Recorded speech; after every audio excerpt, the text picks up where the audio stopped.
বুয়েটে ছাত্র নাকি শিবির করার অপরাধে শহীদ হলো আমার ভাই আবরার ফাহাদে।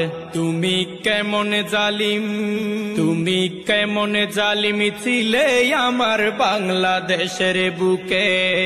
হাজার আশা নিয়ে আমি কেন মরেছি দুঃখে। তুমি কেমন জালিম বলতে পারেন এই জালিম কি করেছে বলেন।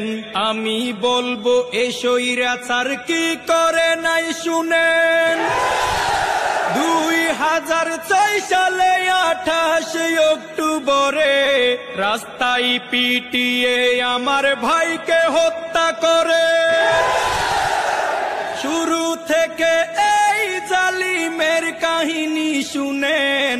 পিলখানাতে 57 অফিসার হত্যা করেন। তুমি কেমন স্বৈরাচার সাজানো ষড়যন্ত্র মিথ্যা ট্রাইব্যুনালে আমার নেতাদেরকে কেন ফাঁসিতে ঝুলালে।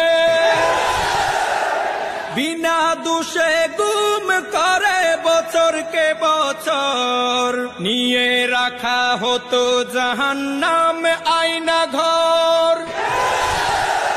সাইদিকেও হাসপাতালে চিকিৎসা নাম করে হত্যা করে মরণ ইনজেকশনে পুশ করে।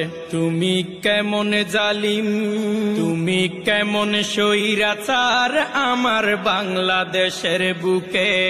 16 বছর ধরে আমি কেন মরেছি দুঃখে। তুমি কেমন জালিম, তুমি কেমন জালিম ছিলে আমার বাংলাদেশের বুকে। হাজার আশা নিয়ে আমি কেন মরেছি দুঃখে। তুমি কেমন স্বৈরাচার আল কোরআনের মাহফিলেও বাধা নিষেধ ছিলে। অনুমতি লেগেছে কোরআনের মাহফিলে।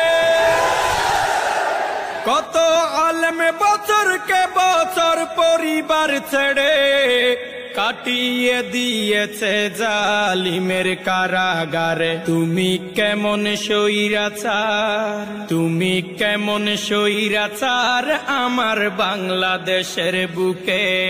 16 বছর ধরে আমি কেন মরেছি দুঃখে। তুমি কেমন জালিম, তুমি কেমন জালিম ছিলে আমার বাংলাদেশের বুকে। হাজার আশা নিয়ে আমি কেন মরেছি দুঃখে।